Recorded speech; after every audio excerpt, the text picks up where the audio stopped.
Vous écoutez Instinct Voyageur.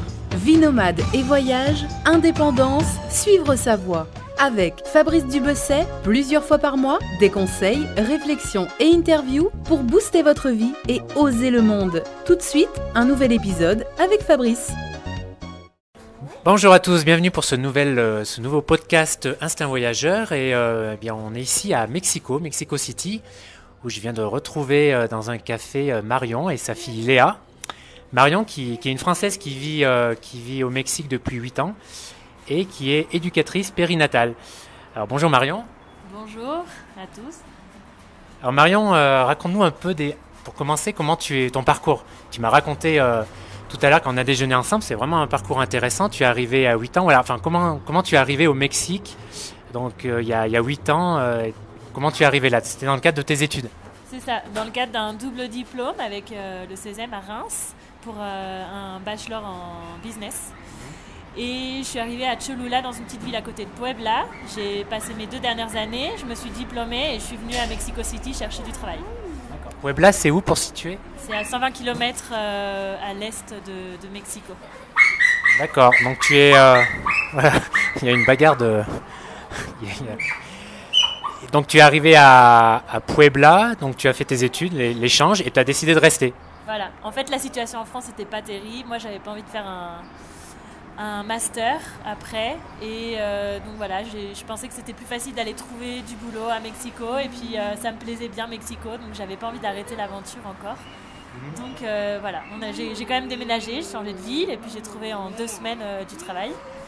Et puis voilà, c'est parti. Ouais, tu étais motivée parce que tu es venue toute seule, tu as voulu rester après alors que beaucoup seraient rentrés en France rapidement même pour poursuivre ses études, ou voilà, mais ouais, tu étais motivée de rester juste après un an d'échange, c'est ça? Alors, je suis pas venue toute seule parce que c'est des cycles en fait. L'école, elle prépare des doubles diplômes. Donc tout le monde part en double diplôme dans son pays d'accueil. On était 8, plus la génération d'avant qui était encore là pendant un an. Et finalement, la plupart est restée, au moins 1 ou 2 ans. Et tout le monde n'est pas reparti tout de suite après. D'accord. Ah oui, donc c'était plus facile, c'était plus sympa, ouais, plus facile. D'accord, et donc après cette année d'échange, tu es venu à Mexico pour chercher du travail, et tu as un de tes premiers jobs, ou le premier même, ça a été de travailler pour un réalisateur mexicain qui est vraiment très connu ici. Oui, Alfonso Raúl, voilà, il a environ 85 ans. Il a fait un film qui est très connu et qui a gagné un Oscar, il me semble, qui s'appelle Como agua para chocolate. Et le livre a été traduit dans pas mal de langues. Et donc j'ai travaillé avec lui sur un projet de créer des cinémas dans des villages où des populations n'ont pas d'argent pour aller au ciné, comme Cinépolis ou Cinémark, qui sont des chaînes américaines. Donc voilà, c'était très local. D'accord. Ouais, c'était un chouette projet. Et donc après, tu es passé à autre chose. Vas-y, raconte un peu après. Je raconte les détails. Alors après, pour une raison ou pour une autre, j'ai pensé que c'était mieux pour moi de changer parce que tout n'était pas droit, tout ne respectait pas les lois. Donc voilà, j'avais pas envie de me cramer à 23 ans. Donc je suis partie et j'ai travaillé chez Nissan. On va dire que c'était la suite logique un peu de mes études, le job qu'on te prépare à faire en fait, travailler dans une ambiance très internationale. Voilà, je gérais les ventes qui se faisaient en Colombie et au Guatemala. Donc j'ai eu l'occasion de voyager un peu aux États-Unis aussi. Mais en fait, ce job me convenait absolument pas parce que c'est vraiment enfermé dans un bureau à parfois rien faire pendant 3 heures et puis à 18h tu reçois un mail et tu restes jusqu'à minuit, et c'est vraiment pas ce que je voulais faire et j'arrivais pas à donner un sens en fait à mon job. J'étais un métro boulot dodo et ça me déprimait vraiment. Donc j'ai eu l'opportunité de pouvoir partir et de pouvoir monter une boîte pour quelqu'un ici chez qui ça n'a pas fonctionné, mais j'ai appris pas mal de choses, notamment monter sa boîte et travailler à mon compte. Et c'est par la suite que j'ai pu trouver cette formation pour me capaciter en tant que doula et de pouvoir donner un sens à mon côté business. Oui, et puis quand tu es salarié ici, les conditions sont assez difficiles. Tu n'es pas aux 35 heures et tu n'as pas beaucoup de vacances. Tu as combien de semaines de vacances? Alors légalement, il y a 6 jours. Voilà. Ah, seulement Oui, 6 jours. Et après, moi, j'avais de la chance parce qu'on en avait 10 et chaque année, c'est un jour supplémentaire. 6 jours seulement, mais c'est pire qu'au Japon et c'est pire qu'aux États-Unis, c'est ouf. Non, il me semble qu'aux États-Unis, c'est moins, mais c'est... Ah, c'est 2 semaines, il me semble. Oui, mais pas légalement. Mais bon, 6 jours, c'est très peu. Et bon, moi, j'étais étrangère, j'ai réussi à négocier un peu mes vacances, j'en ai pris un peu plus d'ailleurs. Mais non, les conditions, c'est pas les mêmes. C'est vraiment comme dans les films. S'ils veulent plus de toi du jour au lendemain, ils te virent. T'as 3 mois de salaire et puis c'est tout. T'es foutu à la porte et il n'y a aucune sécurité. Et puis, bon, parfois, il y a des possibilités d'augmenter, de changer de poste, etc. Mais moi, j'ai trouvé que c'était quand même très bouché et je me voyais pas du tout faire carrière dans une grande boîte comme ça. Ouais, c'est le genre de pays, comme beaucoup de pays, comme la plupart des pays en Amérique latine, où ouais, ça te pousse plutôt à être entrepreneur et à monter ton business. Bah ouais, c'est ça en fait. Bon, moi, c'était déjà quelque chose que j'avais clair depuis mon premier stage à la Société Générale en France, où rien que l'ambiance de travailler dans un bureau, ça m'a pas plu. De devoir respecter les horaires de quelqu'un, de pas pouvoir faire les choses que j'avais à faire quand je voulais. J'avais vraiment l'impression de perdre mon temps. Et là, ça m'a vraiment confirmé ça et j'ai eu vraiment une grosse remise en question sur mon futur parce que j'avais 23 ans et je me disais j'ai encore 40 ans à travailler et si c'est 40 ans comme ça va être l'enfer. Donc, mais alors revenons un peu sur voilà, comment tu t'es dit je veux devenir éducatrice périnatale parce que là on passe du business et de Nissan à presque l'opposé. Alors en fait, dans un domaine où tu connaissais rien, enfin t'as pas fait du tout tes études là-dedans. Non, j'ai pas du tout fait mes études là-dedans. J'ai toujours été intéressée par tout ce qui était accouchement, etc. Regarder un peu les émissions à la télé. Et en fait, avant de tomber enceinte, j'étais déjà pas mal intéressée par tout ce qui était la maternité. Je regardais des reportages et un jour, j'ai regardé un reportage qui montrait plusieurs façons d'accoucher. La façon typique française à l'hôpital, péridurale, etc. Une façon dans un hôpital un peu plus ouvert où il y a piscine, salle de naissance où on marche, on accouche dans la position qu'on veut. Et puis la troisième façon qui était accouchement à la maison. Et là, ça m'a fait tilt. J'ai commencé à lire et en fait, j'ai découvert un monde qui était inexistant pour moi. Vraiment avec des choses très positives, mais avec des choses aussi très négatives, comme ce qui est la violence obstétrique, qui est un gros sujet actuellement. La violence faite aux femmes, et c'est pas seulement au Mexique, ça existe en France, ça existe partout, et ça va un peu avec tout ce qui est business des hôpitaux. Mais c'est surtout un sujet qui fait débat dans des pays comme l'Amérique latine. Enfin, en France, je me rappelle pas avoir vu ça passer. Bah, en France, ici. En France, c'est très différent parce qu'il n'y a pas autant de césariennes comme en Amérique latine, comme au Brésil, au Mexique, sont les 2 pays les plus importants au monde où il y a des césariennes. En France, c'est un peu plus dissimulé, on va dire.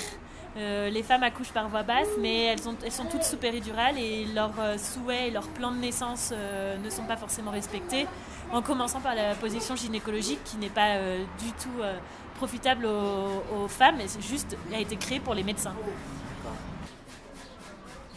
Oui, et tu me disais qu'au Mexique, beaucoup d'accouchements se passent par césarienne, 90% dans le privé, 50% dans le public. C'est ça, plus ou moins.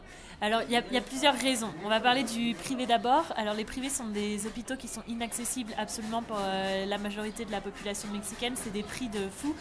À la limite, c'est comme en France, sauf que nous, les Français, on s'en rend pas compte parce qu'il y a la sécurité. Mais alors il y a 2 raisons. C'est les médecins qui proposent des césariennes assez rapidement parce qu'en France, on utilise les forceps et les ventouses, etc. et qu'on n'utilise pas au Mexique, donc on passe directement par une césarienne. Et en fait, c'est beaucoup plus rentable pour un médecin de faire 3 ou 4 césariennes par jour qu'il fait en une demi-heure, il va prendre les mêmes honoraires, à faire un accouchement qui va durer 24 heures. Donc voilà, business is business. Hein. Les hôpitaux, c'est des gros business. Et ici, on te fait tout payer, même le pot dans lequel tu vas vomir s'il y a besoin, la seringue, tout est détaillé. Donc c'est vraiment du gros business. Et l'autre côté, ce sont les femmes elles-mêmes qui demandent des césariennes. Parce que tu me disais, les médecins, leur médecin leur a convaincu que c'était dans leur intérêt et l'intérêt du bébé de faire une césarienne. Alors il y a ce côté-là, oui, parce qu'elles ont peur, parce que le médecin utilise la peur pour les pousser à faire cette césarienne, que ça soit programmé, que ça tombe pas le 25 décembre par exemple, que ça soit pas en plein milieu de la nuit, que ça soit pas alors qu'il est dans un dîner ou qu'il est en vacances. Donc c'est beaucoup plus pratique pour tout le monde et pour les femmes elles-mêmes. Et il y a une petite donnée qui est assez intéressante qui a été trouvée par un gynéco français d'ailleurs, qui est très connu dans le monde de l'accouchement naturel, qui s'appelle Michel Audin, qui dit que dans les pays où il y a le plus d'opérations chirurgicales esthétiques, c'est là où il y a de plus de césariennes. Donc j'imagine que les femmes qui sont déjà opérées les seins, le nez, les fesses n'ont pas peur de se faire opérer pour accoucher en fait. D'accord. Ah ouais, donc je pensais là à la Colombie qui est dans le top 5 des pays où la population recourt le plus à la chirurgie esthétique. Donc oui, j'imagine que là aussi les césariennes sont assez nombreuses. Ça doit être intéressant de regarder. Ouais. Et donc toi, ton travail là, pour revenir sur ton travail, tu es freelance, on peut dire ça, et tu donnes des cours, donc tu accompagnes des femmes enceintes à accoucher d'une façon naturelle. C'est ça. Donc en fait, je travaille beaucoup avec des étrangères, des Françaises qui arrivent, qui voient les chiffres de césariennes, qui prennent peur et qui du coup partent sur un côté beaucoup plus naturel et se tournent vers des hôpitaux qui ont des salles nature, donc avec des piscines, avec des possibilités de pouvoir marcher, accoucher dans la position que tu veux, qui est beaucoup plus respectueux du rythme du corps et de la physiologie, avec des protocoles beaucoup plus flexibles.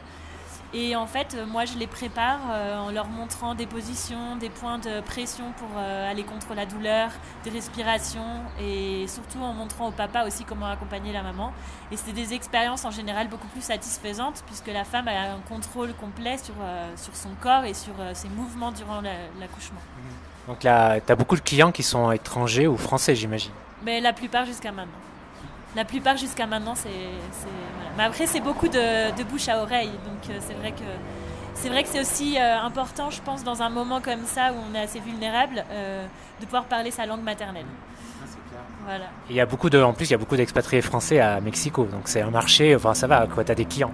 Oui, il y a beaucoup d'expatriés françaises et en fait, des femmes qui suivent leur mari expatrié, donc qui arrivent, qui parlent parfois pas un mot d'espagnol, qui arrivent parfois enceintes, qui ne connaissent rien au système de santé ici.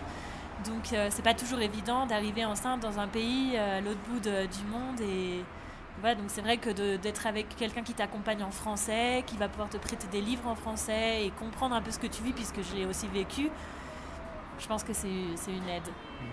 Et j'imagine que c'est aussi un travail qui doit t'apporter beaucoup au niveau personnel, puisque tu aides des femmes à mettre au monde leur enfant. J'imagine qu'il y a... Enfin, oui, évidemment, elles te sont reconnaissantes, mais oui, ça doit être j'imagine, c'est un côté chouette que tu n'avais pas chez Nissan pour le coup. Non, ça c'est sûr. Non, on va dire que l'information, j'aime beaucoup transmettre de l'information aux femmes et de voir qu'ils sont intéressés en fait d'apprendre. Et c'est vrai que c'est intéressant de voir que tu as apporté quelque chose à quelqu'un et pas seulement à la femme et pas seulement une expérience mais aussi des bénéfices énormes pour le petit bébé parce que son premier jour dans sa vie, ça va pas être plein de violence et ça sera, il va venir tout en douceur et je pense que ça c'est hyper important de commencer sa vie comme ça plutôt que d'être arraché par une césarienne ou voilà. Ouais, j'imagine, oui. Et donc à côté de ce travail-là, tu fais aussi un travail d'information à travers un site internet, un blog, qui s'appelle Tribu Materna. Donc qu'est-ce qu'on y trouve dessus ? Alors sur Tribu Materna, on y trouve tout ce qui est sur l'information sur l'accouchement respecté. Donc ici en espagnol c'est parto humanizado. Ce que c'est, comment on va le différencier d'un autre accouchement, ce que c'est pas. Et pas mal d'informations sur les sages-femmes au Mexique parce qu'ici il n'y a pas de sages-femmes comme en France dans les hôpitaux. Les sages-femmes, elles travaillent toutes en indépendante et elles font surtout des accouchements à domicile ou bien ce sont des sages-femmes qui travaillent dans les communautés indigènes. Et puis ensuite, on fait pas mal d'informations personnelles. C'est un blog, donc j'écris des réflexions sur la maternité, sur la société, sur les femmes dans la maternité que les femmes peuvent avoir dans la société, la place du travail, de l'allaitement, du portage, etc. Et être française, ça aide ici, non, pour le travail ou monter un business ? Alors, pour trouver un emploi en tant que salarié, je pense que oui. En tout cas, à mon époque où moi j'ai cherché, ça aide d'être blonde, d'être française. Il ne faut pas se mentir, c'est vrai que ça aide d'avoir des études à l'étranger. Après, pour monter un business, Je sais pas, c'est quand même assez compliqué quand tu es étranger. Il me semble, en tout cas quand j'ai monté l'entreprise il y a 4 ans, il fallait avoir un associé mexicain. Un étranger seul ne pouvait pas monter son entreprise. Je pense que c'est toujours pareil. Maintenant, c'est quand même assez compliqué au niveau des papiers. Pour avoir un visa de travail, c'est plus aussi ouvert qu'avant. Bon, moi, j'ai un visa de permanent de travail, donc j'ai pas ce problème-là, mais je pense que c'est plus si facile. Après, le Mexique est très flexible. On peut commencer à monter quelque chose sans être forcément légal dès le début. Donc ça laisse le temps de voir si ça va marcher ou pas, si les gens répondent, avant de se lancer vraiment, on va dire, légalement dans l'aventure. Et depuis que tu vis au Mexique, quels sont les côtés les plus pénibles, enfin les plus négatifs de ta vie ici? Le bruit. Il y a beaucoup de bruit dans la ville tout le temps, en permanence. Mais après c'est peut-être toutes les grandes villes, mais j'ai l'impression que tous les Français qui viennent me disent ça. Le bruit, les policiers en permanence. Moi, je ressens quand même l'insécurité quand on voyage. C'est vrai que je le ressentais pas forcément avant quand j'avais pas d'enfant, mais maintenant, voyager avec un enfant, j'ai toujours peur qu'on m'arrête et qu'on veut me voler la voiture et il y a la petite accrochée derrière. C'est vrai que l'autoroute, il faut toujours faire attention de voyager 2 jours, etc. Il faut prendre un peu plus de précautions qu'en France. Après, on s'y habitue quand même. Mais bon, voilà, les côtés négatifs, je dirais maintenant, c'est que le dollar, il augmente et la crise va arriver. Le coût de la vie va augmenter. Le coût de la vie va augmenter et on va dire que nous, on va pouvoir survivre, mais la classe sociale très basse, je pense que ça va être très dur pour eux. Qu'est-ce que tu apprécies le plus, au contraire, ici? Le climat, le soleil pratiquement tous les jours, je me pose jamais la question. S'il pleut, ça me dérange pas parce que c'est rare. C'est vrai que les gens sont très aimables, très ouverts, très accueillants, toujours prêts à t'aider, même s'ils ne savent pas toujours, ils vont te donner une réponse. Mais ouais, tout ça en fait, de pouvoir discuter facilement avec quelqu'un, c'est quelque chose que j'ai l'impression qu'on n'a pas trop en France, les gens sont plus fermés. Et pour revenir à ton activité, tu as plusieurs cordes à ton arc, c'est des choses complémentaires, mais tu essayes aussi de promouvoir le portage naturel. Oui, on va dire que le portage, ça fait partie de tout ce côté accouchement naturel, retour un peu aux choses beaucoup plus nature et aux besoins de l'enfant en fait. Je pense qu'on est dans une société où on est très individuel, où on veut pouvoir faire tout ce qu'on veut quand on veut et que personne nous embête. Et en fait, quand on a des enfants, c'est plus possible parce que eux, ils passent avant nous, avant nos propres besoins. Et donc, il y a ce besoin d'être porté. Et donc, il y a une entreprise française qui s'appelle Je porte mon bébé qui a créé une marque de portage en France qui est très très connue. Et ici à Mexico, ne l'était pas. Et j'ai importé, depuis 1 an et demi, maintenant j'importe leurs produits que je distribue ici au Mexique. Donc à tes clientes surtout? Ouais, pas forcément, parce que parfois c'est des clientes, c'est des gens de partout dans le Mexique. En fait, je distribue dans tout le Mexique, donc c'est pas forcément des clientes que j'ai vues. Mais oui, évidemment, en général, quand ils ont pris les cours avec moi, souvent c'est vrai que s'ils n'ont pas déjà un autre moyen de portage qu'on leur a offert, ils vont acheter un porte-bébé avec moi. Mais voilà, ça fait un peu partie de la continuité du cours. C'est pas juste une préparation à l'accouchement, c'est aussi la maternité, les besoins du bébé, l'allaitement, le portage, etc. C'est compliqué d'importer du matériel, des biens de France. Les taxes sont importantes. Oui, c'est assez compliqué. C'est vrai qu'ils mettent. Je crois que j'ai 16% en fait de taxes à chaque fois que j'importe. Mais moi, j'importe moins de $1000 parce que si tu importes plus de $1000 dans chaque paquet, tu dois passer par un agent, un courtier en douane. Et là, c'est extrêmement cher. C'était impossible en fait de faire ça. Et donc tu importes des petites quantités à chaque fois. J'importe des petites quantités pour l'instant, donc moins de $1000 par paquet, quitte à que ce soit, ça peut être vraiment illimité. Et par contre, c'est un peu embêtant, d'après ce que me disait la marque, je suis le seul pays où on est le plus embêtant au niveau des étiquettes. Il faut qu'il y ait le nom de l'importateur, donc mon nom est inscrit sur toutes les étiquettes avec mon adresse, voilà, pour importer. Et c'est ça pour tous les produits importés. D'accord. Voilà. Donc là, pour l'instant, comme je ne suis pas encore une entreprise légalement formée, je suis une personne physique avec activité empresariale, comme on dit. Mon nom est inscrit avec mon adresse. Auto-entrepreneur, en fait. C'est auto-entrepreneur, voilà. Et c'est vrai qu'il y a pas mal de restrictions pour l'importation. Non, je te souhaite quand même que ça va exploser ton business et que tu vas importer des conteneurs entiers. C'est ça, c'est ce qu'on espère. Mais bon, c'est vrai que je suis toute seule sur le projet pour l'instant, donc c'est petit à petit. Et tiens, est-ce que tu pourrais... est-ce que tu aurais 2-3 adresses sympas à recommander aux auditeurs? Je sais pas, des restaurants, des bars, des bonnes adresses, quoi. Alors, des restaurants. Bon, alors, évidemment, je vais recommander le Cocina Conchita, on est actionnaire, qui a un bar au-dessus qui s'appelle Departamento, qui est un concept qui est ouvert le soir après Conchita, en fait, et qui est un concept sympa. C'est comme si tu étais chez toi avec tes amis, dans la cuisine, dans le salon, et il y a un groupe qui joue. Donc, c'est assez à la mode en ce moment, ça marche plutôt pas trop mal. Et puis, des bars et des restaurants en particulier... J'avoue que je ne saurais pas trop, ça fait longtemps que je ne sors pas beaucoup. mais c'est un quartier là où je suis, où tu marches 100 mètres et il y a un restaurant sympa. Je suis sûr que tu connais une boulangerie, une pâtisserie française. Oui, évidemment. Ficelle. Bon, il y a Ficelle et il y a la Bohème aussi. C'est dans quel quartier? Alors, il y en a un qui est à la Roma et l'autre à la Roma Condesa. D'accord. Et alors, tes projets, c'est quoi? C'est continuer à vivre à Mexico, à développer ton site pour vendre... ce matériel-là, continuer à donner des cours Alors oui, mes projets, c'est avec Tribu Materna de créer une entreprise sociale pour pouvoir recevoir un peu des subventions et créer du matériel pour diffuser de l'information massive aux femmes pour justement éviter les violences pendant l'accouchement, etc. Et qu'elles puissent avoir le choix. Et puis évidemment donc développer l'activité avec Je porte mon bébé. Peut-être former d'autres personnes, avoir des employés, les former. Alors pour l'instant, on va à peine prendre une nouvelle associée, donc on va commencer à grandir un peu. Et pourquoi pas après, pas forcément former des employés, mais créer un espèce de réseau où nous aurions d'autres doulas et sages-femmes qui feraient partie de Tribu Materna. Et pourquoi pas après, on en a parlé à peine aujourd'hui, c'est tout neuf, mais de pouvoir donner de l'information sur l'entrepreneuriat social en fait, pour animer d'autres mamans et d'autres femmes à créer de l'entrepreneuriat social qui en ce moment à Mexico, il y a beaucoup de subventions pour ça. Parce que tu as très peu de clients mexicains vraiment, 100% mexicains. Non, j'en ai pas pour l'instant, j'en ai pas eu beaucoup. C'était beaucoup soit des couples mixtes ou bien des Français.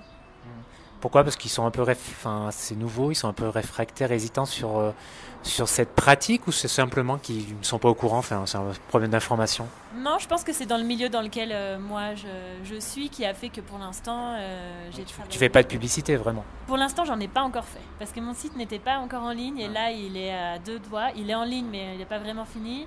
On va faire un lancement avec un événement et voilà, après on fera un petit peu plus de publicité. Je voulais que ça démarre tranquillement. On pourra faire de la pub Facebook ciblée, locale, à 2 km autour de chez toi. Exactement. Mais en plus, j'avais déjà essayé de donner des cours et avec des Mexicains. Mais alors les Mexicains, c'est très compliqué. Ils te disent oui et puis ils viennent pas. Donc on avait déjà essayé, on avait loué. Ça c'est très latin. C'est très latin et c'est vraiment pas évident quand tu démarres parce que tu sais pas si tu dois louer une grande salle, une petite salle. Donc pour l'instant j'ai vraiment fait du bouche à oreille et puis après on verra. L'idéal ça serait certainement de créer un centre où on aurait une boutique, un centre, des gens qui sont là, quelque chose d'un peu plus concret. Mais bon, c'est ça qui est bien aussi au Mexique de pouvoir commencer petit à petit sans devoir investir des millions. Bon, la France, ça ne manque pas du tout, quoi.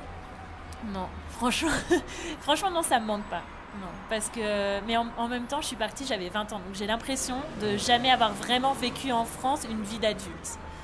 Donc, si je rentre en France maintenant, j'aurais aucune idée de ce que je dois faire. Peut-être, bon, il y a tes amis quand même qui doivent peut-être te manquer, mais en même temps, t'es parti tôt aussi. Ouais, en fait, mes amis, comme j'ai fait une école de double diplôme, ils sont tous partis et donc ils vivent tous un peu partout. Donc en France, si, il y en a quelques-uns, mais qui rentrent, qui repartent, qui rentrent, qui repartent. Donc on est un peu partout. T'es pas resté connecté avec des amis du lycée ou d'avant? Du lycée, très peu. Ouais, donc forcément, c'est plus facile après tu t'es construit ton réseau personnel ici dans ta vie d'adulte, dans la majorité de ta vie d'adulte. C'est ça, et puis en plus c'est vrai que ceux que j'ai rencontrés à l'école, qui sont restés au Mexique avec moi plus longtemps et qui maintenant vivent dans d'autres pays, etc., reviennent régulièrement au Mexique, ou bien d'autres sont revenus et vivent ici maintenant. Donc en fait, c'est vrai que les amis du lycée, on s'est perdu de vue quand je suis rentrée à l'école en fait. Et après, c'est plutôt les amis de l'école. Et puis, ils sont chacun dans un pays différent. En fait, je pense rapidement, mais je pense à Chili qui part vivre en Afrique du Sud. Il y en a une qui vient de rentrer d'Islande pour aller à Paris, d'Irlande. Puis une autre aux États-Unis, une autre en Australie. Donc en fait, voilà. Les vrais amis sont un peu partout. Alors, dernière question pour terminer ce podcast. Qu'est-ce que tu conseilles comme coin sympa en dehors de Mexico, tu vois, la journée? Passer une journée en dehors de Mexico. Alors 100% Tepoztlán. Voilà. Je ne sais pas si tu connais, c'est un petit village qui se trouve au sud de Mexico, à environ 60 km. J'y suis allé hier. Tu y es allé hier? Ouais, voilà, 100%. Je suis en train de penser à déménager là-bas. Ah oui, carrément. On m'a dit qu'il y a beaucoup de gars qui habitent la capitale, qui ont une maison secondaire en tout cas. Et d'ailleurs, en fait, c'est à 1 heure d'ailleurs. Une heure, bon, peut-être plus avec les bouchons, mais c'est pas très loin en fait. En fait, ils viennent d'ouvrir le Segundo Piso, qu'ils construisent depuis des années, où on part de la Condesa, on arrive à Tepoztlán en 1 heure. Et on passe au-dessus de toute la ville, donc il n'y a plus tous ces bouchons-là. Il faut avoir une petite carte spéciale. Et en fait, c'est vrai qu'il y a pas mal de gens, donc de Mexicains qui ont des maisons là-bas, mais il y a aussi beaucoup d'étrangers qui vivent là-bas. Parce que c'est un village ils appellent ça un pueblo mágico. C'est des petits villages dans tout le Mexique, il y en a un peu partout, où ils mettent un petit peu d'argent pour développer le village, que ce soit un petit village un peu joli avec des petites boutiques, des petits restos, etc. Et en fait, ça attire beaucoup les touristes et les week-ends. Et donc, je pense que là-bas, il y a des Français qui doivent avoir des hôtels, il y a des Français qui ont des restos, etc. Et c'est un village un peu sympa à vivre. Et puis, c'est un premier pas pour partir de Mexico sans laisser toutes ces activités. Oui, et l'activité principale, c'est la petite randonnée sur la montagne pour atteindre la pyramide aztèque, qui est d'ailleurs une des plus anciennes, je crois, du Mexique. Et voilà, c'est un petit... vous en avez pour 1 heure. C'est l'activité principale, je crois, dans le village. C'est ça, ouais. Et puis, après, le village est très mignon. Donc, il y a des montagnes autour, des montagnes c'est du granit, je crois, j'granitique un peu. Des montagnes autour, donc c'est sympa. Mais c'est vrai que c'est étonnant, c'est qu'à 1 heure... parce que Mexico, c'est immense. Je crois que j'avais lu que dans l'agglomération, il y a 26 millions d'habitants. Voire plus, mais c'est marrant parce que ce village, oui, on est vraiment à la campagne et pourtant c'est qu'à 1 heure en fait, c'est pas si loin que ça. Cholula, Puebla, c'est pareil en fait. En fait, Mexico c'est comme une cuvette, donc dès qu'on passe les montagnes, on est dans un autre climat complètement et on est complètement dépaysé. Mais c'est ça Mexico, hein. C'est quelques heures de route et on est dans un autre... Mais donc tu pourrais carrément, oui, habiter là-bas et venir travailler ici finalement. Je connais d'ailleurs quelqu'un qui le fait, qui vient aux accouchements sur Mexico, etc. Donc, il y a pas mal de gens. Il y en a qui font l'aller-retour tous les jours, qui vivent même à Cuernavaca. Ah oui, il y a des banlieusards parisiens qui font 1h30 l'aller, voire 2 heures. Donc, ça va, quoi. Là, c'est 1 heure et tu es dans un cadre. Tu es au Mexique et dans un cadre vraiment super, super sympa. Le village, en effet, est super joli. Alors, c'est très touristique le week-end. Par contre, si vous pouvez y aller en dehors du week-end, je pense que c'est mieux. Et est-ce que tu as un autre exemple Alors un autre exemple, un petit village, il y a Cholula qui a 120 km, mais ça dépend des bouchons, tu peux faire 2 heures, 2 heures et demie. C'est là où il y a la plus grosse pyramide du monde, qui est complètement recouverte et les Espagnols ont construit une église au-dessus, la plus large en fait. Mais elle est recouverte par une église qu'ils sont en train de construire. Non, l'église est déjà construite depuis 1500, c'est les Espagnols qui l'ont construite. Elle est recouverte de terre, d'arbres, etc. Donc on la voit plus, tu peux la visiter de l'intérieur. Mais voilà, c'est une pyramide énorme et quand tu montes tout en haut, tu as vu surtout Puebla, où il y a les volcans, Popocatépetl, etc. Et c'est un petit village sympa aussi, Pueblo Mágico. D'accord, bon écoute Marion, merci pour ces conseils. Merci d'avoir pris le temps de répondre à mes questions. Moi, je te souhaite bonne chance pour tes projets, pour le développement de ton entreprise sociale et tout ça. Et qu'est-ce qu'on pourrait te souhaiter d'autre? Je crois que c'est tout, hein, de pouvoir continuer comme ça sur la même voie. Merci à toi d'avoir pris le temps de m'interviewer. Connaître le Mexique. Merci à toi et à bientôt et puis bonne chance. Merci également. Merci d'avoir suivi ce nouvel épisode du podcast Instinct Voyageur. N'hésitez pas à laisser votre avis sur iTunes. J'insiste à chaque fois, mais vraiment c'est important pour améliorer la visibilité de ce podcast. Et puis quant à nous, on se retrouve dans 2 semaines et je serai avec Natalia cette fois-ci. Voilà, bonne journée.